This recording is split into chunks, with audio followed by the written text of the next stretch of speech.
नमस्ते। नमस्ते।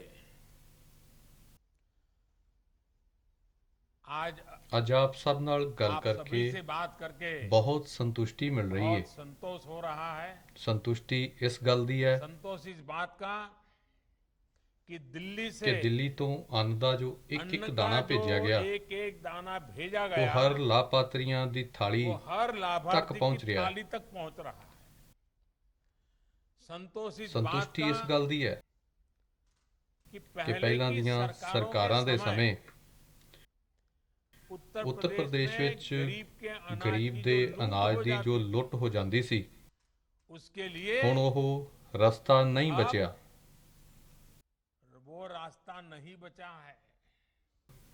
ਜਿਸ ਤਰ੍ਹਾਂ ਪ੍ਰਧਾਨ ਮੰਤਰੀ ਗਰੀਬ ਕਲਿਆਣ ਅੰਨ ਯੋਜਨਾ ਨੂੰ प्रधानमंत्री ਲਾਗੂ गरीब ਕੀਤਾ ਜਾ ਰਿਹਾ कल्याण ਹੈ अन्न योजना ਉਹ को लागू किया जा रहा ਨਵੇਂ है। ਉੱਤਰ ਪ੍ਰਦੇਸ਼ ਦੀ ਪਛਾਣ ਨੂੰ वो नए ਹੋਰ उत्तर ਮਜ਼ਬੂਤ प्रदेश की ਕਰਦੀ ਹੈ। पहचान को और मजबूत करती है। ਮੈਨੂੰ ਤੁਹਾਡੇ ਨਾਲ मुझे आपसे बात ਗੱਲ करके ਕਰਕੇ बहुत ਬਹੁਤ अच्छा ਚੰਗਾ लगा ਲੱਗਾ और जिस हिम्मत ਅਤੇ के ਜਿਸ साथ आप ਹਿੰਮਤ बोल ਦੇ रहे हैं, ਨਾਲ जिस ਤੁਸੀਂ विश्वास के साथ ਬੋਲ बोल ਰਹੇ रहे ਸੀ हैं और ਜਿਸ सच्चाई ਵਿਸ਼ਵਾਸ आपके ਦੇ हर ਨਾਲ शब्द में ਬੋਲ ਰਹੇ ਸੀ सच्चाई निकलती थी। ਅਤੇ तो मुझे ਸੱਚਾਈ इतना संतोष मिला। ਤੁਹਾਡੇ ਹਰ आप ਸ਼ਬਦ लोगों के ਵਿੱਚ लिए काम ਸੱਚਾਈ करने के बाद ਨਿਕਲਦੀ मेरा ਸੀ। उत्साह आज बढ़ गया है। ਉਸ ਤੋਂ ਮੈਨੂੰ चलिए आपसे बात करने ਇੰਨੀ के तो ਸੰਤੁਸ਼ਟੀ ਮਿਲੀ। जितनी कम बातें करूं कम पड़ जाएगी। ਅੱਜ ਦੇ ਇਸ आइए अब ਪ੍ਰੋਗਰਾਮ ਵਿੱਚ कार्यक्रम की ओर ਮੌਜੂਦ चलते हैं। आज के इस कार्यक्रम में ਉੱਤਰ ਪ੍ਰਦੇਸ਼ उपस्थित ਦੇ ਮੁੱਖ ਮੰਤਰੀ उत्तर प्रदेश के मुख्यमंत्री ਯੋਗੀ ਵੀ ਹਨ ਅਤੇ योगी ਕਰਮਯੋਗੀ ਵੀ है, ਹਨ। कर्मयोगी भी है। ऐसे हमारे ਅਜਿਹੇ ਸਾਡੇ ਯੋਗੀ योगी ਆਦਿत्यनाथ आदित्यनाथ ਜੀ जी, यूपी सरकार के ਯੂਪੀ हमारे ਸਰਕਾਰ सभी ਦੇ मंत्रीगण, ਸਾਡੇ ਸਾਰੇ ਮੰਤਰੀ संसद में मेरे सभी सहयोगी, ਸੰਸਦ ਵਿੱਚ ਮੇਰੇ सभी ਸਾਰੇ सांसद, ਸਹਿਯੋਗੀ विधायक, ਸਾਰੇ मेयर, सांसद जिला ਵਿਧਾਇਕ पंचायत अध्यक्ष ਮੇਅਰ और विशाल ਜ਼ਿਲ੍ਹਾ संख्या ਪੰਚਾਇਤ में ਪ੍ਰਧਾਨ ਅਤੇ ਵੱਡੀ प्रदेश ਗਿਣਤੀ के ਵਿੱਚ कोने-कोने ਉੱਤਰ में ਪ੍ਰਦੇਸ਼ ਦੇ ਕੋਨੇ-ਕੋਨੇ ਵਿੱਚ ਅੱਜ ਇਕੱਠੇ ਹੋਏ इकट्ठे हुए मेरे ਮੇਰੇ प्यारे भाई और ਪਿਆਰੇ बहनों, ਭਾਈਓ ਤੇ ਭੈਣੋ, अगस्त का ये महीना ਅਗਸਤ ਦਾ ਇਹ ਮਹੀਨਾ ਭਾਰਤ भारत ਦੇ के ਇਤਿਹਾਸ में ਵਿੱਚ ਉਸ उसकी ਦੀ शुरुआत ਸ਼ੁਰੂਆਤ ਹੀ देखिए। ਦੇਖੋ। एक प्रकार से ਇੱਕ ਤਰ੍ਹਾਂ ਨਾਲ उपलब्धियां लेकर के आई ਦੀਆਂ है। ਲੈ ਕੇ ਆਇਆ ਹੈ। ਅਜਿਹਾ ਲੱਗ ਰਿਹਾ ऐसा ਹੈ लग रहा है ਕਿ ਭਾਰਤ भारत ਦੀ की विजय की ਜਿੱਤ ਦੀ शुरुआत हो चुकी है। ਸ਼ੁਰੂਆਤ ਹੋ ਚੁੱਕੀ ਹੈ। ਇਸ इसमें ਵਿੱਚ आज ਵੀ ਅੱਜ ये ਦੀ 5 ਇਹ अगस्त 5 अगस्त ਦੀ ਤਾਰੀਖ 5 अगस्त की तारीख ਬਹੁਤ ਵਿਸ਼ੇਸ਼ ਬਣ बहुत ਗਈ ਹੈ, विशेष बन गई है। ਬਹੁਤ बहुत ਮਹੱਤਵਪੂਰਨ ਬਣ ਗਈ ਹੈ। ਇਤਿਹਾਸ ਇਸ ਨੂੰ ਸਾਲਾਂ ਤੱਕ ਦਰਜ ਕਰੇਗਾ। ਇਹ 5 ਅਗਸਤ ਹੀ ਹੈ ਜਦੋਂ 2 ਸਾਲ ਪਹਿਲਾਂ ਦੇਸ਼ ਨੇ ਏਕ ਭਾਰਤ श्रेष्ठ ਭਾਰਤ ਦੀ ਭਾਵਨਾ ਨੂੰ ਹੋਰ ਸਸ਼ਕਤ ਕੀਤਾ ਸੀ। ਕਰੀਬ 7 ਦਹਾਕੇ ਤੋਂ ਬਾਅਦ 2 ਸਾਲ ਪਹਿਲਾਂ 5 ਅਗਸਤ ਨੂੰ ਹੀ ਧਾਰਾ 370 ਨੂੰ ਹਟਾ ਕੇ ਜੰਮੂ ਕਸ਼ਮੀਰ ਦੇ ਹਰ ਨਾਗਰਿਕ ਨੂੰ ਹਰ ਅਧਿਕਾਰ ਹਰ ਸੁਵਿਧਾ ਦਾ ਪੂਰਾ ਭਾਗੀਦਾਰ ਬਣਾਇਆ ਗਿਆ ਸੀ। ਇਹੀ 5 ਅਗਸਤ ਹੈ ਜਦੋਂ ਪਿਛਲੇ ਸਾਲ ਕਰੋੜਾਂ ਭਾਰਤੀਆਂ ਨੇ ਸੈਂਕੜੇ ਸਾਲ ਬਾਅਦ ਸ਼ਾਨਦਾਰ ਰਾਮ ਮੰਦਿਰ ਦੇ ਨਿਰਮਾਣ ਦੀ ਤਰਫ ਪਹਿਲਾ ਕਦਮ ਰੱਖਿਆ। ਅੱਜ ਅਯੁੱਧਿਆ ਵਿੱਚ ਤੇਜ਼ੀ ਨਾਲ ਰਾਮ ਮੰਦਿਰ ਦਾ ਨਿਰਮਾਣ ਹੋ ਰਿਹਾ ਹੈ ਅਤੇ ਅੱਜ 5 ਅਗਸਤ ਦੀ ਤਾਰੀਖ ਫਿਰ ਇੱਕ ਵਾਰ ਸਾਰਿਆਂ ਦੇ ਲਈ ਉਤਸ਼ਾਹ ਅਤੇ ਉਮੰਗ ਲੈ ਕੇ ਆਈ ਹੈ। ਅੱਜ ਹੀ ਓਲੰਪਿਕ ਦੇ ਮੈਦਾਨ ਤੇ ਦੇਸ਼ ਦੇ ਨੌਜਵਾਨਾਂ ਨੇ ਹਾਕੀ ਦੇ ਆਪਣੇ ਸਨਮਾਨ ਨੂੰ ਫਿਰ ਤੋਂ ਸਥਾਪਿਤ ਕਰਨ ਵੱਲ ਵੱਡੀ ਛਾਲ ਲਗਾਈ ਹੈ। ਕਰੀਬ 4 ਦਹਾਕੇ ਬਾਅਦ ਇਹ ਸੁਨਹਿਰੀ ਪਲ ਆਇਆ ਹੈ ਜੋ ਹਾਕੀ ਸਾਡੀ ਰਾਸ਼ਟਰੀ ਪਹਿਚਾਣ ਰਹੀ। ਅੱਜ ਸਾਡੇ ਨੌਜਵਾਨਾਂ ਨੇ ਉਸ ਮਾਣ ਨੂੰ ਦੁਬਾਰਾ ਹਾਸਲ ਕਰਨ ਵੱਲ ਬਹੁਤ ਵੱਡਾ ਦੇਸ਼ ਨੂੰ ਤੋਹਫਾ ਦਿੱਤਾ ਹੈ ਅਤੇ ਇਹ ਵੀ ਸੰਯੋਗ ਹੈ ਕਿ ਅੱਜ ਹੀ ਯੂਪੀ ਦੇ 15 ਕਰੋੜ ਲੋਕਾਂ ਲਈ ਇੰਨਾ इतना ਸੁਭਾਗਾ ਆਯੋਜਨ पुण्य ਹੋ ਰਿਹਾ ਹੈ। आयोजन हो रहा है। ਮੇਰੇ मेरे गरीब परिवार के भाइयों ਗਰੀਬ बहनों को, ਪਰਿਵਾਰ ਦੇ ਭਾਈਆਂ 80 ਭੈਣਾਂ ਨੂੰ करोड़ से ज्यादा 80 लोगों को ਕਰੋੜ ਤੋਂ ਜ਼ਿਆਦਾ ਲੋਕਾਂ ਨੂੰ ਅਨਾਜ करीब करीब ਤਾਂ एक साल ਕਰੀਬ से ਕਰੀਬ ज्यादा समय 1 से ਸਾਲ मुफ्त में ਤੋਂ मिल रहा है। ਜ਼ਿਆਦਾ ਸਮੇਂ ਤੋਂ लेकिन मुझे ਮੁਫਤ ਵਿੱਚ ਮਿਲ ਰਿਹਾ ਹੈ। उसमें ਲੇਕਿਨ शरीक होकर ਮੈਨੂੰ ਉਸ ਵਿੱਚ ਸ਼ਰੀਕ ਹੋ ਕੇ कार्यक्रम में ਇਸ ਨੇਕ ਪ੍ਰੋਗਰਾਮ ਵਿੱਚ ਆ ਕੇ ਆਪ ਸਭ ਦਰਸ਼ਨ ਕਰਨ ਦਾ ਅੱਜ ਮੈਨੂੰ ਮੌਕਾ ਮਿਲਿਆ ਹੈ। ਭਾਈਓ ਅਤੇ ਭੈਣੋ, ਇੱਕ ਪਾਸੇ ਸਾਡਾ हमारा ਦੇਸ਼, देश, ਸਾਡੇ ਨੌਜਵਾਨ हमारे युवा ਭਾਰਤ ਦੇ ਲਈ ਨਵੀਆਂ नई सिद्धियां ਸਿੱਧੀਆਂ प्राप्त ਪ੍ਰਾਪਤ ਕਰ ਰਹੇ ਨੇ। ਜਿੱਤ ਦਾ ਗੋਲ ਦੇ ਬਾਅਦ ਗੋਲ ਕਰ ਰਹੇ ਨੇ। ਤਾਂ ਉੱਥੇ ਹੀ ਦੇਸ਼ ਵਿੱਚ ਕੁਝ ਅਜਿਹੇ ਲੋਕ ਵੀ ਨੇ ਜੋ ਸਿਆਸੀ ਸਵਾਰਥ ਵਿੱਚ ਡੁੱਬ ਕੇ ਅਜਿਹੀਆਂ ਚੀਜ਼ਾਂ ਕਰ ਰਹੇ ਹਨ। ਲੱਗਦਾ ਹੈ ਸੈਲਫ ਗੋਲ ਕਰਨ ਵਿੱਚ ਜੁਟੇ ਹਨ। ਦੇਸ਼ ਕੀ ਚਾਹੁੰਦਾ ਹੈ? ਦੇਸ਼ ਕੀ ਹਾਸਲ ਕਰ ਰਿਹਾ ਹੈ? ਦੇਸ਼ ਕਿਵੇਂ ਬਦਲ ਰਿਹਾ ਹੈ? ਇਸ ਨਾਲ ਇਹਨਾਂ ਨੂੰ ਕੋਈ ਸਰੋਕਾਰ ਨਹੀਂ। ਇਹ ਲੋਕ ਆਪਣੇ ਸਵਾਰਥ ਦੇ ਲਈ ਦੇਸ਼ ਦਾ ਸਮਾਂ ਅਤੇ ਦੇਸ਼ ਦੀ ਭਾਵਨਾ ਦੋਹਾਂ ਨੂੰ ਨੁਕਸਾਨ ਪਹੁੰਚਾਉਣ ਵਿੱਚ ਜੁਟੇ ਹਨ। ਭਾਰਤ ਦੀ ਸੰਸਦ ਦਾ ਜਨਤਕ ਭਾਵਨਾਵਾਂ ਨੂੰ ਪ੍ਰਗਟ ਕਰਨ ਦੇ ਪਵਿੱਤਰ ਸਥਾਨ ਦਾ ਇਹ ਲੋਕ ਆਪਣੇ ਸਿਆਸੀ ਸਵਾਰਥ ਦੀ ਵਜ੍ਹਾ ਨਾਲ ਲਗਾਤਾਰ ਅਪਮਾਨ ਕਰ ਰਹੇ ਨੇ। ਅੱਜ ਪੂਰਾ ਦੇਸ਼ ਮਨੁੱਖਤਾ ਤੇ ਆਏ ਸਭ ਤੋਂ ਵੱਡੇ ਸੰਕਟ ਤੋਂ, 100 ਸਾਲ ਵਿੱਚ ਆਏ ਹੋਏ, ਪਹਿਲੀ ਵਾਰ ਆਏ ਹੋਏ ਇੰਨੇ ਵੱਡੇ ਸੰਕਟ ਵਿੱਚੋਂ ਬਾਹਰ ਨਿਕਲਣ ਲਈ ਜੀ ਜਾਨ ਨਾਲ ਦੇਸ਼ ਦਾ ਹਰ ਨਾਗਰਿਕ ਜੁਟਿਆ ਹੋਇਆ ਯਤਨ ਕਰ ਰਿਹਾ ਹੈ। ਦੇਸ਼ ਹਿੱਤ ਦੇ ਕੰਮ ਨੂੰ ਰੋਕਿਆ ਜਾਏ, ਇਸ ਦੇ ਮੁਕਾਬਲੇ ਵਿੱਚ ਲੱਗੇ ਹੋਏ ਨੇ, ਇਸ ਹੋੜ ਵਿੱਚ ਜੁਟੇ ਹੋਏ ਨੇ। ਲੇਕਿਨ ਸਾਥੀਓ, ਇਹ ਮਹਾਨ ਦੇਸ਼, ਇਸ ਦੇਸ਼ ਦੀ ਮਹਾਨ ਜਨਤਾ ਅਜਿਹੀ ਸਵਾਰਥੀ ਅਤੇ ਦੇਸ਼ ਹਿੱਤ ਵਿਰੋਧੀ ਰਾਜਨੀਤੀ ਦਾ ਬੰਦੀ ਨਹੀਂ ਬਣ ਸਕਦਾ। ਇਹ ਲੋਕ ਦੇਸ਼ ਨੂੰ, ਦੇਸ਼ ਦੇ ਵਿਕਾਸ ਨੂੰ ਰੋਕਣ ਦੀ ਕਿੰਨੀ ਵੀ ਕੋਸ਼ਿਸ਼ ਕਰ ਲੈਣ, ਇਹ ਦੇਸ਼ ਇਹਨਾਂ ਤੋਂ ਰੁਕਣ ਵਾਲਾ ਨਹੀਂ ਹੈ। ਉਹ ਸੰਸਦ ਨੂੰ ਰੋਕਣ ਦੀ ਕੋਸ਼ਿਸ਼ ਕਰ ਰਹੇ ਹਨ, ਲੇਕਿਨ 130 ਕਰੋੜ ਜਨਤਾ ਦੇਸ਼ ਨਾ ਰੁਕਣ ਦੇਣ ਵਿੱਚ ਲੱਗੀ ਹੋਈ ਹੈ। ਹਰ ਕਠਿਨਾਈ ਨੂੰ ਚੁਣੌਤੀ ਦਿੰਦੇ ਹੋਏ ਦੇਸ਼ ਹਰ ਮੋਰਚੇ ਤੇ ਤੇਜ਼ੀ ਨਾਲ ਅੱਗੇ ਵਧ ਰਿਹਾ ਹੈ। ਸਿਰਫ ਬੀਤੇ ਕੁਝ ਹਫ਼ਤਿਆਂ ਦੇ ਕੀਰਤੀਮਾਨ ਹੀ ਦੇਖੋ ਅਤੇ ਜ਼ਰਾ ਦੇਖੋ, ਜਦੋਂ ਦੇਸ਼ ਨਵੇਂ ਕੀਰਤੀਮਾਨ ਸਥਾਪਿਤ ਕਰ ਰਿਹਾ ਸੀ ਅਤੇ ਕੁਝ ਲੋਕ ਦਿੱਲੀ ਵਿੱਚ ਸੰਸਦ ਨੂੰ ਰੋਕਣ ਵਿੱਚ ਲੱਗੇ ਹੋਏ ਸਨ, ਕੁਝ ਹੀ ਹਫ਼ਤਿਆਂ ਵਿੱਚ ਉਹ ਅਸੀਂ ਕੀਰਤੀਮਾਨ ਦੇਖੇ ਤਾਂ ਭਾਰਤੀਆਂ ਦੀ ਸਮਰੱਥਾ ਅਤੇ ਸਫਲਤਾ ਚਾਰੇ ਪਾਸੇ ਨਜ਼ਰ ਆਉਂਦੀ ਹੈ।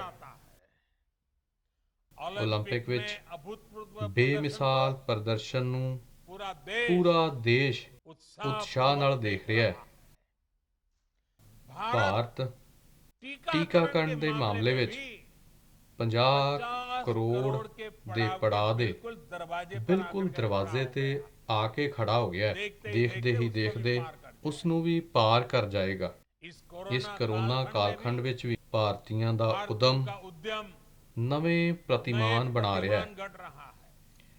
ਜੁਲਾਈ ਵਿੱਚ GST ਦੀ ਕਲੈਕਸ਼ਨ ਹੋਵੇ ਜਾਂ ਸਾਡਾ ਐਕਸਪੋਰਟ ਹੋਵੇ, ਇਹ ਨਵੀਂ ਉਚਾਈ ਛੂਹ ਰਹੇ ਨੇ। ਜੁਲਾਈ ਵਿੱਚ 1,16,000 ਕਰੋੜ ਰੁਪਏ ਦੀ GST ਕਲੈਕਸ਼ਨ ਹੋਣਾ ਇਹ ਦੱਸਦਾ ਹੈ ਕਿ ਅਰਥ ਵਿਵਸਥਾ ਗਤੀ ਫੜ ਰਹੀ ਹੈ। ਉੱਥੇ ਹੀ ਆਜ਼ਾਦੀ ਦੇ ਬਾਅਦ ਪਹਿਲੀ ਵਾਰ आजादी के बाद पहली बार ਕਿਸੇ ਇੱਕ ਮਹੀਨੇ ਵਿੱਚ किसी एक महीने में ਭਾਰਤ ਦਾ ਐਕਸਪੋर्ट भारत का एक्सपोर्ट 2.5 ਲੱਖ 2.5 ਕਰੋੜ लाख ਰੁਪਏ ਤੋਂ ਵੀ करोड़ ਜ਼ਿਆਦਾ से भी ਹੋਇਆ। ज्यादा हो गया। 2.5 ਲੱਖ ਕਰੋੜ ਤੋਂ ਵੀ ਪਾਰ ਕਰ ਗਿਆ। 2.5 ਲੱਖ ਕਰੋੜ ਤੋਂ ਪਾਰ ਹੋਣਾ ਆਜ਼ਾਦੀ ਦੇ ਬਾਅਦ ਪਹਿਲੀ ਵਾਰ ਇਸ ਮਹੀਨੇ ਵਿੱਚ ਹੋਇਆ ਹੈ। कृषि निर्यात में ਖੇਤੀਬਾੜੀ ਬਰਾਮਦ ਵਿੱਚ हम दशकों बाद ਅਸੀਂ ਦਹਾਕਿਆਂ ਬਾਅਦ दुनिया ਦੁਨੀਆ के ਦੇ टॉप टॉप 10 10 देशों देशों में ਵਿੱਚ शामिल हुए हैं। ਸ਼ਾਮਲ ਹੋਏ ਹਾਂ। भारत का ਭਾਰਤ कृषि ਨੂੰ प्रधान देश कहा जाता है। ਖੇਤੀ ਪ੍ਰਧਾਨ ਦੇਸ਼ ਕਿਹਾ ਜਾਂਦਾ ਹੈ, दशकों ਲੇਕਿਨ बाद ਦਹਾਕਿਆਂ ਬਾਅਦ टॉप ਟੌਪ 10 10 में ਵਿੱਚ हमारा ਸਾਡਾ नाम ਨਾਂ ਆਇਆ ਹੈ। भारत का ਭਾਰਤ गौरव, ਦਾ ਮਾਣ, देश ਦਾ का ਪਹਿਲਾ ਮੇਡ ਇਨ ਇੰਡੀਆ वाहक ਜਹਾਜ਼ ਵਾਹਕ विमान ਬੇੜਾ वाहक पोत, Made in विक्रांत India, विमान वाहक पोत ਸਮੁੰਦਰ ਵਿੱਚ ਆਪਣਾ ਟਰਾਇਲ ਸ਼ੁਰੂ ਕਰ समंदर ਚੁੱਕਿਆ ਹੈ। में अपना ट्रायल शुरू कर चुका है।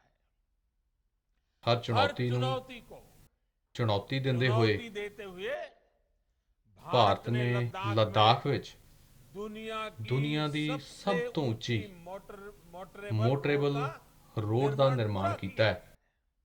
ਹਾਲ ਹੀ ਵਿੱਚ ਭਾਰਤ ਨੇ ਈ ਰੂਪੀ ਲਾਂਚ ਕੀਤਾ ਹੈ, ਜੋ ਆਉਣ ਵਾਲੇ ਸਮੇਂ ਵਿੱਚ ਡਿਜੀਟਲ ਇੰਡੀਆ ਨੂੰ ਮਜ਼ਬੂਤੀ ਦੇਵੇਗਾ ਅਤੇ ਵੈਲਫੇਅਰ ਸਕੀਮ ਨੂੰ ਬਿਲਕੁਲ ਟਾਰਗੇਟਡ ਅਤੇ ਪਰਪਸ ਨੂੰ ਪੂਰਾ ਕਰੇਗਾ। ਸਾਥੀਓ, ਜੋ ਲੋਕ ਸਿਰਫ ਆਪਣੇ ਅਹੁਦੇ ਲਈ ਪਰੇਸ਼ਾਨ ਨੇ, ਉਹ ਹੁਣ ਭਾਰਤ ਨੂੰ ਰੋਕ ਨਹੀਂ ਸਕਦੇ।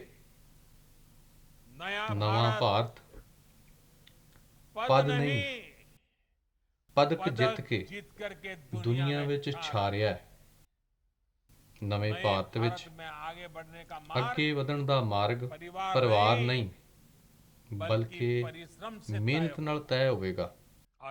ਅਤੇ ਇਸ ਲਈ ਅੱਜ ਭਾਰਤ ਦਾ ਨੌਜਵਾਨ ਕਹਿ ਰਿਹਾ ਹੈ, ਭਾਰਤ ਚੱਲ ਪਿਆ ਹੈ, ਭਾਰਤ ਦਾ ਨੌਜਵਾਨ ਚੱਲ ਪਿਆ ਹੈ। ਸਾਥੀਓ, ਇਸ ਲੜੀ ਵਿੱਚ ਯੋਗੀ ਜੀ ਅਤੇ ਉਹਨਾਂ ਦੀ ਸਰਕਾਰ ਨੇ ਜੋ ਅੱਜ ਦਾ ਇਹ ਪ੍ਰੋਗਰਾਮ ਰੱਖਿਆ ਹੈ, ਉਹ ਹੋਰ ਵੀ ਮਹੱਤਵਪੂਰਨ ਹੋ ਜਾਂਦਾ ਹੈ।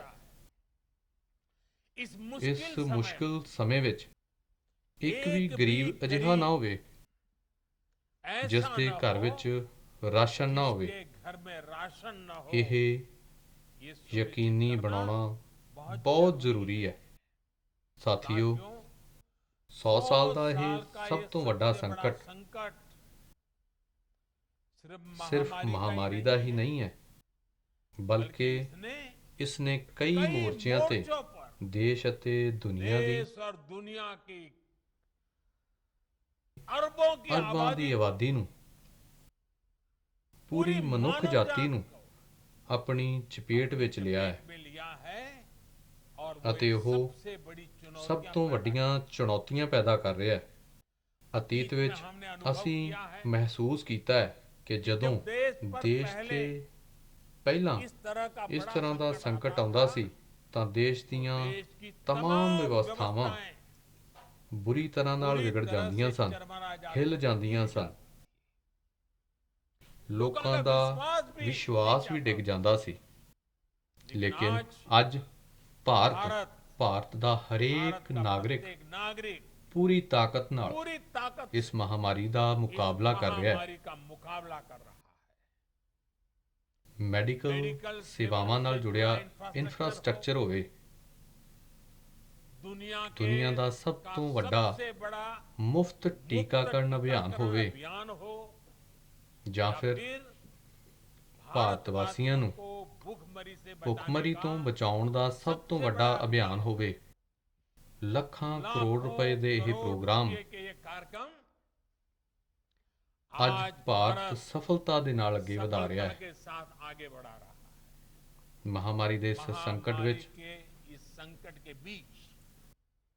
ਭਾਰਤ ਨੇ ਵੱਡੀ ਗਿਣਤੀ ਵਿੱਚ ਰੁਜ਼ਗਾਰ ਸਿਰਜਣ ਵਾਲੇ ਲੋਕ ਅਤੇ ਵੱਡੇ ਮੈਗਾ ਇਨਫਰਾਸਟ੍ਰਕਚਰ ਪ੍ਰੋਜੈਕਟਸ ਨੂੰ ਵੀ ਰੁਕਣ ਨਹੀਂ ਦਿੱਤਾ।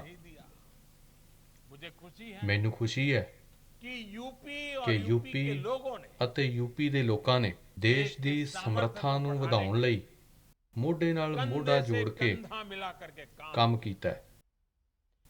ਯੂਪੀ ਵਿੱਚ ਚੱਲ ਰਹੇ ਹਾਈਵੇ, ਐਕਸਪ੍ਰੈਸਵੇ ਅਤੇ ਡੈਡੀਕੇਟਡ ਫਰੇਟ ਕੋਰੀਡੋਰ ਅਤੇ ਡਿਫੈਂਸ ਕੋਰੀਡੋਰ ਜਿਹੇ ਪ੍ਰੋਜੈਕਟਸ ਜਿਸ ਗਤੀ ਨਾਲ ਅੱਗੇ ਵਧ ਰਹੇ ਹਨ, ਇਹ ਦੀ ਜਿਉਂਦੀ ਜਾਗਦੀ ਉਦਾਹਰਣ ਹੈ। ਇੰਨੇ ਸੰਕਟ ਦੇ ਬਾਵਜੂਦ ਅੱਜ ਦੇਸ਼ ਰਾਸ਼ਨ ਤੋਂ ਲੈ ਕੇ ਦੂਜੇ ਖਾਣ ਪੀਣ ਦੇ ਸਮਾਨ ਦੀਆਂ ਕੀਮਤਾਂ ਨੂੰ ਲੈ ਕੇ ਪੂਰੀ ਦੁਨੀਆ ਵਿੱਚ ਤੂਫਾਨ ਮਚਿਆ ਹੋਇਆ ਹੈ। ਅਜਿਹੇ ਵਿੱਚ ਸਾਨੂੰ ਪਤਾ ਹੈ, ਛੋਟੇ ਜਿਹੇ ਹੜ੍ਹ ਵੀ ਆ ਜਾਣ ਤਾਂ ਦੁੱਧ ਅਤੇ ਸਬਜ਼ੀਆਂ ਦੀਆਂ ਕੀਮਤਾਂ ਕਿੰਨੀਆਂ ਵੱਧ ਜਾਂਦੀਆਂ ਨੇ। ਥੋੜੀ ਵੀ ਅਸੁਵਿਧਾ ਹੋਵੇ ਤਾਂ ਮਹਿੰਗਾਈ ਕਿੰਨੀ ਵੱਧ ਜਾਂਦੀ ਹੈ।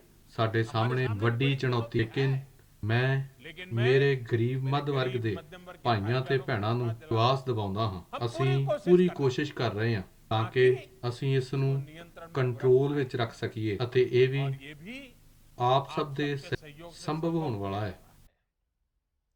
ਕਰੋਨਾ ਕਾਲ ਵਿੱਚ ਖੇਤੀ ਅਤੇ ਇਸ ਨਾਲ ਜੁੜੇ ਕੰਮਾਂ ਨੂੰ ਰੁਕਣ ਨਹੀਂ ਦਿੱਤਾ ਗਿਆ। ਉਹਨਾਂ ਨੂੰ ਪੂਰੀ ਸਾਵਧਾਨੀ ਨਾਲ ਜਾਰੀ, ਕਿਸਾਨਾਂ ਨੂੰ ਬੀਜ ਤੋਂ ਲੈ ਕੇ ਖਾਦ ਤੱਕ ਅਤੇ ਫਿਰ ਜਿਣਸ ਵੇਚਣ ਤੱਕ ਸਮੱਸਿਆਵਾਂ ਨਾ ਹੋਣ, ਇਸ ਦੇ ਲਈ ਢੁਕਵੇਂ ਪ੍ਰਬੰਧ ਕੀਤੇ ਗਏ। ਤੀਜਾ ਹੋਇਆ ਕਿ ਸਾਡੇ ਕਿਸਾਨਾਂ ਨੇ ਰਿਕਾਰਡ ਉਤਪਾਦਨ ਕੀਤਾ ਅਤੇ ਸਰਕਾਰ ਨੇ ਵੀ MSP ਤੇ ਖਰੀਦ ਦੇ ਨਵੇਂ ਰਿਕਾਰਡ ਸਥਾਪਿਤ ਕੀਤੇ ਅਤੇ ਸਾਡੇ ਯੋਗੀ ਜੀ ਦੀ ਸਰਕਾਰ ਨੇ ਤਾਂ ਬੀਤੇ 4 ਵਰ੍ਹਿਆਂ ਵਿੱਚ MSP ਤੇ ਖਰੀਦ ਵਿੱਚ ਹਰ ਸਾਲ ਨਵੇਂ ਰਿਕਾਰਡ ਬਣਾਏ ਨੇ। ਯੂਪੀ ਵਿੱਚ ਇਸ ਸਾਲ ਕਣਕ ਅਤੇ ਝੋਨੇ ਦੀ ਖਰੀਦ ਵਿੱਚ ਪਿਛਲੇ ਸਾਲ ਦੀ ਤੁਲਨਾ ਵਿੱਚ ਲਗਭਗ ਦੁੱਗਣੀ ਗਿਣਤੀ ਵਿੱਚ ਕਿਸਾਨਾਂ ਨੂੰ MSP ਦਾ ਲਾਭ ਪਹੁੰਚਾਇਆ ਹੈ।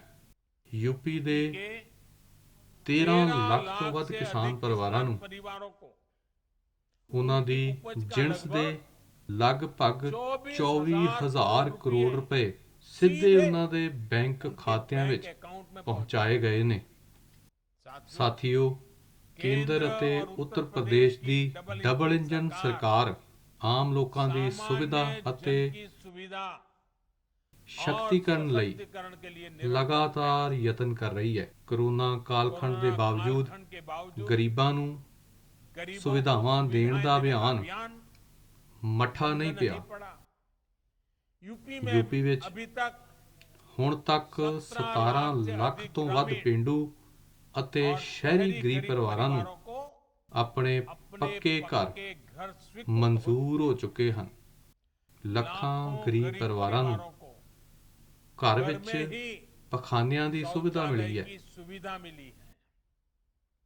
ਲਗਭਗ 1.5 ਕਰੋੜ ਗਰੀਬ ਪਰਿਵਾਰਾਂ ਨੂੰ ਉਜਵਲਾ ਦੇ ਤਹਿਤ ਮੁਫਤ ਗੈਸ ਕਨੈਕਸ਼ਨ ਅਤੇ ਲੱਖਾਂ ਪਰਿਵਾਰਾਂ ਨੂੰ ਬਿਜਲੀ ਕਨੈਕਸ਼ਨ ਦਿੱਤੇ ਗਏ ਹਨ।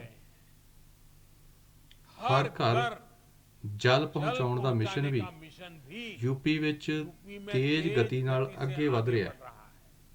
ਬੀਤੇ 2 ਸਾਲਾਂ ਦੇ ਅੰਦਰ ਯੂਪੀ ਵਿੱਚ 27 ਲੱਖ ਪੇਂਡੂ ਪਰਿਵਾਰਾਂ ਤੱਕ ਪਾਈਪ ਨਾਲ ਪਾਣੀ ਪਹੁੰਚਾਇਆ ਜਾ ਚੁੱਕਾ ਹੈ। ਭਾਈਓ ਤੇ ਭੈਣੋ, ਡਬਲ ਇੰਜਨ ਦੀ ਸਰਕਾਰ ਨੇ ਇਹ ਯਕੀਨੀ ਬਣਾਇਆ ਹੈ ਕਿ ਗਰੀਬਾਂ, ਪਛੜਿਆਂ, ਆਦੀਵਾਸੀਆਂ ਦੇ ਲਈ ਬਣੀਆਂ ਯੋਜਨਾਵਾਂ ਜ਼ਮੀਨੀ ਪੱਧਰ ਤੇ ਤੇਜ਼ੀ ਨਾਲ ਲਾਗੂ ਹੋਣ। ਪ੍ਰਧਾਨ ਮੰਤਰੀ ਸਵਾਨਿਧੀ ਯੋਜਨਾ ਵੀ ਇਸ ਦੀ ਇੱਕ ਵੱਡੀ ਉਦਾਹਰਣ ਹੈ। ਕਰੋਨਾ ਕਾਰਨ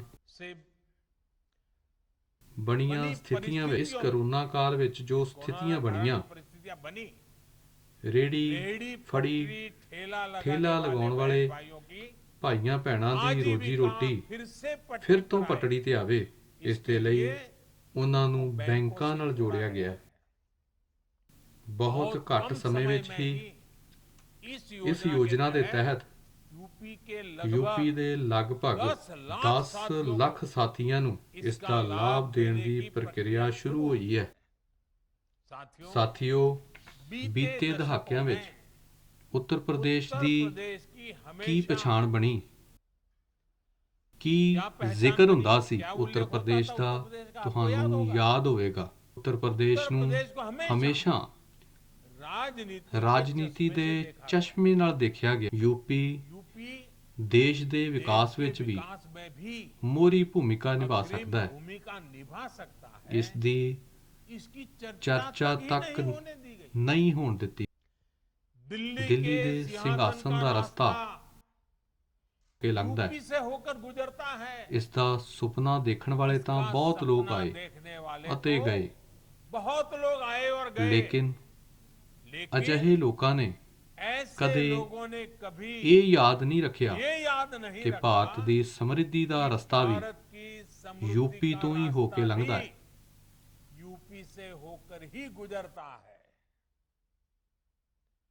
ਇਹਨਾਂ ਲੋਕਾਂ ਨੇ ਉੱਤਰ ਪ੍ਰਦੇਸ਼ ਨੂੰ ਸਿਰਫ ਰਾਜਨੀਤੀ ਦਾ ਹੀ ਕੇਂਦਰ ਬਣਾਈ ਰੱਖਿਆ।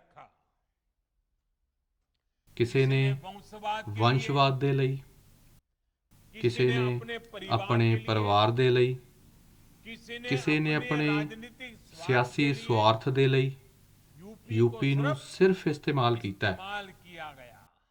ਇਹਨਾਂ ਲੋਕਾਂ ਦੀ ਸੌੜੀ ਰਾਜਨੀਤੀ ਵਿੱਚ ਭਾਰਤ ਦੇ ਇੰਨੇ ਵੱਡੇ ਰਾਜ ਨੂੰ ਭਾਰਤ ਦੀ ਆਰਥਿਕ ਪ੍ਰਗਤੀ ਨਾਲ ਜੋੜਿਆ ਹੀ ਨਹੀਂ। ਹਾਂ, ਕੁਝ ਲੋਕ ਜ਼ਰੂਰ ਸਮਰਿੱਧ ਹੋਏ, ਕੁਝ ਪਰਿਵਾਰ ਜ਼ਰੂਰ ਅੱਗੇ ਵਧੇ। ਇਹਨਾਂ ਲੋਕਾਂ ਨੇ ਯੂਪੀ ਨੂੰ ਨਹੀਂ ਬਲਕਿ ਖੁਦ ਨੂੰ ਸਮਰਿੱਧ ਕੀਤਾ। ਮੈਨੂੰ ਖੁਸ਼ੀ ਹੈ ਕਿ ਅੱਜ ਉੱਤਰ ਪ੍ਰਦੇਸ਼ ਅਜਿਹੇ ਲੋਕਾਂ ਦੇ ਕੁਚੱਕਰ ਤੋਂ ਬਾਹਰ ਨਿਕਲ ਕੇ ਅੱਗੇ ਵਧ ਰਿਹਾ ਹੈ। ਡਬਲ ਇੰਜਨ ਦੀ ਸਰਕਾਰ ਨੇ ਯੂਪੀ ਦੀ ਤਾਕਤ ਨੂੰ ਇੱਕ ਤੰਗ ਨਜ਼ਰੀਏ ਨਾਲ ਦੇਖਣ ਦਾ ਤਰੀਕਾ ਬਦਲ ਦਿੱਤਾ ਹੈ। ਯੂਪੀ ਭਾਰਤ ਦੇ ਗਰੋਥ ਇੰਜਨ ਦਾ ਪਾਵਰ ਹਾਊਸ ਬਣ ਸਕਦਾ ਹੈ। ਇਹ ਆਤਮ ਵਿਸ਼ਵਾਸ ਬੀਤੇ ਸਾਲਾਂ ਵਿੱਚ ਪੈਦਾ ਹੋਇਆ ਹੈ। ਯੂਪੀ ਦੇ ਇਤਿਹਾਸ ਵਿੱਚ ਪਹਿਲੀ ਵਾਰ ਆਮ ਨੌਜਵਾਨਾਂ ਦੇ ਸੁਪਨਿਆਂ ਦੀ ਗੱਲ ਹੋ ਰਹੀ ਹੈ। ਯੂਪੀ ਦੇ ਇਤਿਹਾਸ ਵਿੱਚ ਪਹਿਲੀ ਵਾਰ ਅਪਰਾਧੀਆਂ ਵਿੱਚ ਡਰ ਦਾ ਮਾਹੌਲ ਪੈਦਾ ਹੋਇਆ ਹੈ। ਯੂਪੀ ਦੇ ਇਤਿਹਾਸ ਵਿੱਚ ਪਹਿਲੀ ਵਾਰ ਗਰੀਬਾਂ ਨੂੰ ਸਤਾਉਣ ਵਾਲੇ, ਕਮਜ਼ੋਰ ਵਰਗਾਂ ਨੂੰ ਡਰਾਉਣ ਧਮਕਾਉਣ ਤੇ ਗੈਰ ਕਾਨੂੰਨੀ ਕਬਜ਼ਾ ਕਰਨ ਵਾਲਿਆਂ ਦੇ ਮਨ ਵਿੱਚ ਡਰ ਪੈਦਾ ਹੋਇਆ, ਜਿਸ ਵਿਵਸਥਾ ਨੂੰ ਭ੍ਰਿਸ਼ਟਾਚਾਰ ਅਤੇ ਭਾਈ ਭਤੀਜਾਵਾਦ ਦੀ ਲੱਤ ਲੱਗ ਗਈ ਸੀ, ਉਸ ਵਿੱਚ ਸਾਰਥਕ ਬਦਲਾਅ ਦੀ ਸ਼ੁਰੂਆਤ ਹੋਈ ਹੈ। ਅੱਜ ਯੂਪੀ ਵਿੱਚ ਇਹ ਯਕੀਨੀ ਬਣਾਇਆ ਜਾ ਰਿਹਾ ਹੈ ਕਿ ਜਨਤਾ ਦੇ ਹਿੱਸੇ ਦਾ ਇੱਕ ਪੈਸਾ ਸਿੱਧੇ ਜਨਤਾ ਦੇ ਖਾਤਿਆਂ ਵਿੱਚ ਪਹੁੰਚੇ, ਜਨਤਾ ਨੂੰ ਲਾਭ ਹੋਵੇ। ਅੱਜ ਯੂਪੀ ਨਿਵੇਸ਼ ਦਾ ਕੇਂਦਰ ਬਣ ਰਿਹਾ ਹੈ। ਵੱਡੀਆਂ ਕੰਪਨੀਆਂ ਅੱਜ ਯੂਪੀ ਵਿੱਚ ਆਉਣ ਦੇ ਲਈ ਇੱਛੁਕ ਹੋ ਰਹੀਆਂ ਨੇ। ਯੂਪੀ ਵਿੱਚ ਇਨਫਰਾਸਟ੍ਰਕਚਰ ਦੇ ਮੈਗਾ ਪ੍ਰੋਜੈਕਟਸ ਬਣ ਰਹੇ ਹਨ, ਇੰਡਸਟਰੀਅਲ ਕੋਰੀਡੋਰ ਬਣ ਰਹੇ ਹਨ, ਰੁਜ਼ਗਾਰ ਦੇ ਨਵੇਂ ਮੌਕੇ ਤਿਆਰ ਹੋ ਰਹੇ। ਭਾਈਓ ਤੇ ਭੈਣੋ, ਉੱਤਰ ਪ੍ਰਦੇਸ਼ ਇੱਥੋਂ ਦੇ ਮਿਹਨਤੀ ਲੋਕ ਆਤਮਨਿਰਭਰ ਭਾਰਤ, ਇੱਕ ਆਲੀਸ਼ਾਨ ਭਾਰਤ ਦੇ ਨਿਰਮਾਣ ਦਾ ਬਹੁਤ ਵੱਡਾ ਆਧਾਰ ਨੇ। ਅੱਜ ਅਸੀਂ ਆਜ਼ਾਦੀ ਦੇ 75 ਵਰ੍ਹੇ ਦਾ ਪੁਰਬ ਮਨਾ ਰਹੇ ਹਾਂ। ਆਜ਼ਾਦੀ ਦਾ ਅੰਮ੍ਰਿਤ ਮਹੋਤਸਵ ਮਨਾ ਰਹੇ ਹਾਂ। ਇਹ ਮਹੋਤਸਵ ਸਿਰਫ ਆਜ਼ਾਦੀ ਦਾ ਉਤਸਵ ਭਰ ਹੀ ਨਹੀਂ ਹੈ, ਬਲਕਿ ਇਹ ਆਉਣ ਵਾਲੇ 25 ਵਰ੍ਹਿਆਂ ਦੇ ਲਈ ਵੱਡੇ ਟੀਚਿਆਂ, ਵੱਡੇ ਸੰਕਲਪਾਂ ਦਾ ਮੌਕਾ ਹੈ। ਇਹਨਾਂ ਸੰਕਲਪਾਂ ਵਿੱਚ इन ਉੱਤਰ ਪ੍ਰदेਸ਼ संकल्पों ਦੀ में ਬਹੁਤ उत्तर ਵੱਡੀ प्रदेश की ਭਾਗੀਦਾਰੀ ਹੈ, बहुत बड़ी भागीदारी है, ਬਹੁਤ ਵੱਡੀ बहुत ਜ਼ਿੰਮੇਵਾਰੀ बड़ी ਹੈ। जिम्मेदारी है। ਬੀਤੇ ਦਹਾਕਿਆਂ दशकों ਵਿੱਚ में उत्तर उत्तर प्रदेश प्रदेश हासिल नहीं कर पाया, ਜੋ ਹਾਸਲ ਨਹੀਂ ਕਰ ਸਕਿਆ, ਹੁਣ ਉਸ ਨੂੰ ਹਾਸਲ ਕਰਨ ਦੀ ਵਾਰੀ ਆਈ ਹੈ। ਇਹ ਦਹਾਕਾ ਇੱਕ ਤਰ੍ਹਾਂ ਨਾਲ एक तरह ਉੱਤਰ से ਪ੍ਰदेਸ਼ ਦੇ उत्तर ਪਿਛਲੇ प्रदेश के 7 पिछले ਦਹਾਕਿਆਂ ਵਿੱਚ 7 दशकों में ਜੋ ਕਮੀ जो ਰਹਿ ਗਈ कमी रह गई ਉਸ ਦੀ उसकी ਭਰਪਾਈ ਕਰਨ ਦਾ भरपाई ਦਹਾਕਾ करने ਹੈ। का दशक है। ਇਹ ਕੰਮ यूपी के ਯੂਪੀ ਦੇ ਆਮ सामान्य युवाओं, ਨੌਜਵਾਨਾਂ, हमारी बेटियां, ਸਾਡੀਆਂ ਬੇਟੀਆਂ, ਗਰੀਬ, ਦਲਿਤ, ਵਾਂਝੇ, वंचित, ਪਛੜਿਆਂ ਦੀ ਉਚਿਤ पर्याप्त ਭਾਗੀਦਾਰੀ भागीदारी ਅਤੇ ਉਹਨਾਂ और ਨੂੰ उनको ਬਿਹਤਰ अवसर ਮੌਕੇ दिए ਦਿੱਤੇ बगैर ਜਾਣ ਤੋਂ ਬਗੈਰ नहीं हो सकता। ਨਹੀਂ ਹੋ ਸਕਦਾ। सबका साथ, सबका विकास, सबका और विकास सबका विश्वास, ਅਤੇ इसी सबका मंत्र विश्वास, के साथ हम ਇਸੇ आगे ਮੰਤਰ बढ़ ਦੇ रहे ਨਾਲ ਅਸੀਂ ਅੱਗੇ ਵਧ ਰਹੇ ਹਾਂ। ਬੀਤੇ ਸਮੇਂ ਵਿੱਚ ਸਿੱਖਿਆ हैं। ਨਾਲ शिक्षा ਜੁੜੇ से जुड़े ਦੋ बड़े ਵੱਡੇ फैसले ऐसे हैं ਫੈਸਲੇ ਅਜਿਹੇ ਨੇ ਇਸ ਦਾ ਉੱਤਰ जिसका ਪ੍ਰਦੇਸ਼ उत्तर प्रदेश ਬਹੁਤ ਵੱਡਾ ਲਾਭਪਾਤਰੀ ਹੋਣ ਵਾਲਾ बहुत ਹੈ। बड़ा ਪਹਿਲਾ लाभार्थी ਫੈਸਲਾ होने वाला है। ਇੰਜੀਨੀਅਰਿੰਗ ਦੀ ਪੜ੍ਹਾਈ ਨਾਲ पहला ਜੁੜਿਆ ਹੋਇਆ फैसला ਹੈ। ਇੰਜੀਨੀਅਰਿੰਗ इंजीनियरिंग ਅਤੇ की पढ़ाई ਟੈਕਨੀਕਲ से जुड़ा ਐਜੂਕੇਸ਼ਨ ਨਾਲ ਜੁੜੀ ਪੜ੍ਹਾਈ ਤੋਂ ਯੂਪੀ ਦੇ इंजीनियरिंग ਪਿੰਡ और टेक्निकल ਅਤੇ एजुकेशन से ਗਰੀਬ ਦੀ जुड़ी ਔਲਾਦ पढ़ाई से ਬਹੁਤ ਯੂਪੀ ਹੱਦ ਕੇ ਤੱਕ ਗਾਂਵ ਔਰ ਭਾਸ਼ਾ ਦੀ ਗਰੀਬ ਦੀ ਸਮੱਸਿਆ ਸੰਤਾਨ ਦੇ ਕਾਰਨ ਵਾਂਝੀ ਰਹਿ बहुत ਜਾਂਦੀ हद ਸੀ। तक भाषा ਹੁਣ की ਇਸ समस्या ਰੁਕਾਵਟ के ਨੂੰ कारण ਖਤਮ ਕਰ ਦਿੱਤਾ ਗਿਆ ਹੈ। वंचित रह ਹਿੰਦੀ जाता। ਸਮੇਤ अब ਅਨੇਕਾਂ इस ਭਾਰਤੀ बाध्यता ਭਾਸ਼ਾਵਾਂ को ਵਿੱਚ खत्म कर दिया है। ਇੰਜੀਨੀਅਰਿੰਗ ਅਤੇ ਟੈਕਨੀਕਲ हिंदी ਐਜੂਕੇਸ਼ਨ ਦੀ ਪੜ੍ਹਾਈ अनेक ਸ਼ੁਰੂ ਹੋ भारतीय ਰਹੀ ਹੈ। भाषाओं में ਆਧੁਨਿਕ ਟੈਕਨੋਲੋਜੀ ਦਾ इंजीनियरिंग ਉਪਯੋਗ ਕਰਦੇ ਹੋਏ और टेक्निकल ਬੈਸਟ एजुकेशन ਕੋਰਸ, की पढ़ाई श्रेष्ठ शुरू हो ਪਾਠਕ੍ਰਮ ਤਿਆਰ ਕੀਤਾ ਗਿਆ ਹੈ। आधुनिक टेक्नोलॉजी का उपयोग करते ਦੇਸ਼ हुए ਦੇ ਅਨੇਕਾਂ ਰਾਜਾਂ ਦੇ ਸੰਸਥਾਨਾਂ ਨੇ बेस्ट कोर्स, ਇਹ ਸੁਵਿਧਾ श्रेष्ठ पाठ्यक्रम ਲਾਗੂ तैयार ਕਰਨੀ किया ਸ਼ੁਰੂ है। ਕਰ ਦਿੱਤੀ। देश के अनेक राज्यों के संस्थानों ने ये सुविधा लागू करनी शुरू कर दी है। ਭੈਣੋ, भाइयों और बहनों, ਇੱਕ ਹੋਰ ਅਹਿਮ ਫੈਸਲਾ ਹੈ ਮੈਡੀਕਲ ਸਿੱਖਿਆ ਨਾਲ मेडिकल ਜੁੜਿਆ। शिक्षा से जुड़ा। ਮੈਡੀਕਲ ਸਿੱਖਿਆ ਵਿੱਚ मेडिकल शिक्षा में ਸਰਬ ਭਾਰਤੀ अखिल ਕੋਟੇ ਨਾਲ भारतीय ਓਬੀਸੀ ਨੂੰ, कोटे से ਪਛੜਿਆਂ ਨੂੰ OBC को, ਰਾਖਵੇਂਕਰਨ ਦੇ पिछड़ों ਦਾਇਰੇ को ਤੋਂ आरक्षण ਬਾਹਰ के ਰੱਖਿਆ दायरे ਗਿਆ से ਸੀ। बाहर रखा गया। ਇਸ ਸਥਿਤੀ ਨੂੰ ਬਦਲਦੇ ਹੋਏ स्थिति को बदलते हुए ਹਾਲ ਹੀ ਵਿੱਚ ਸਾਡੀ में ਸਰਕਾਰ ਨੇ हमारी सरकार ਇਸ ने ਵਿੱਚ ਓਬੀਸੀ ਨੂੰ 27% ਰਾਖਵਾਂਕਰਨ ਦਿੱਤਾ ਹੈ।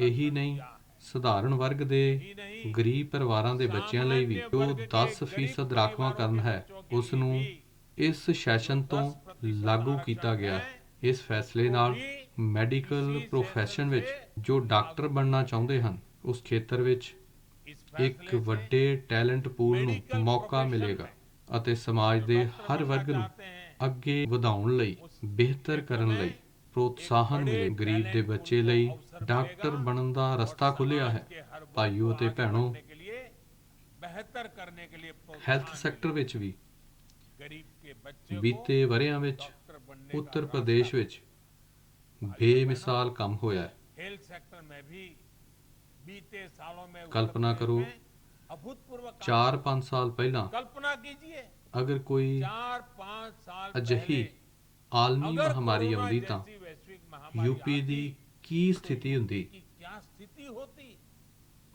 ਉਦੋਂ तब ਤਾਂ तो सामान्य ਸਧਾਰਨ ਸਰਦੀ सर्दी, ਬੁਖਾਰ, बुखार, हैजा ਹੈਜਾ ਜਿਹੀਆਂ जैसी ਬਿਮਾਰੀਆਂ बीमारियों ਤੱਕ तक जीवन के लिए संकट ਜੀਵਨ बन ਦੇ गई। ਲਈ ਸੰਕਟ ਬਣ आज ਜਾਂਦੀਆਂ ਸਨ। उत्तर प्रदेश कोरोना आज टीकाकरण के मामले में ਉੱਤਰ करीब ਪ੍ਰਦੇਸ਼ करीब ਕੋਰੋਨਾ 5.5 ਟੀਕਾਕਰਨ ਦੇ करोड़ के ਮਾਮਲੇ ਵਿੱਚ पड़ाव पर पहुंचने वाला पहला राज्य बना। ਤਕਰੀਬਨ 5.25 वो ਕਰੋੜ भी ਦੇ तब ਪੜਾਅ ਤੇ ਪਹੁੰਚਣ ਵਾਲਾ जब राजनीतिक ਪਹਿਲਾ विरोध ਰਾਜ के ਬਣ लिए ਰਿਹਾ ਹੈ। मेड इन वो भी इंडिया उदों वैक्सीन को लेकर ਜਦੋਂ कुछ लोगों द्वारा ਸਿਆਸੀ ਵਿਰੋਧ भ्रम ਦੇ ਲਈ फैलाया गया।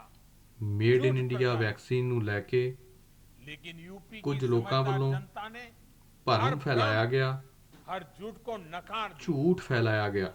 मुझे विश्वास है कि ਲੇਕਿਨ उत्तर प्रदेश ਯੂਪੀ ਦੀ ਸਮਝਦਾਰ ਜਨਤਾ ਨੇ मुफ्त ਹਰ वैक्सीन ਭਰਮ, अभियान ਹਰ को ਝੂਠ ਨੂੰ ਨਕਾਰ ਦਿੱਤਾ। और तेज गति से ਬਹੁਤ आगे ਬਹੁਤ बढ़ाए। ਸ਼ੁਭਕਾਮਨਾਵਾਂ ਦਿੰਦਾ ਹਾਂ और मास्क, ਅਤੇ ਆਉਣ ਵਾਲਾ कोविड ਸਮਾਂ की दूरी के नियमों में ਤਾਂ ਤਿਉਹਾਰਾਂ ਦਾ ਸਮਾਂ ਹੈ। नहीं आने देगा। ਦੀਵਾਲੀ एक बार ਤੱਕ फिर से ਤਿਉਹਾਰ ਹੀ पीएम ਤਿਉਹਾਰ ਆ ਰਹੇ गरीब ਨੇ। कल्याण अन्न योजना के ਅਤੇ ਇਸ ਲਈ ਅਸੀਂ सभी ਤੈਅ ਕੀਤਾ ਹੈ लाभार्थियों को ਕਿ मैं ਇਹਨਾਂ बहुत बहुत ਤਿਉਹਾਰਾਂ ਵਿੱਚ शुभकामनाएं देता हूँ।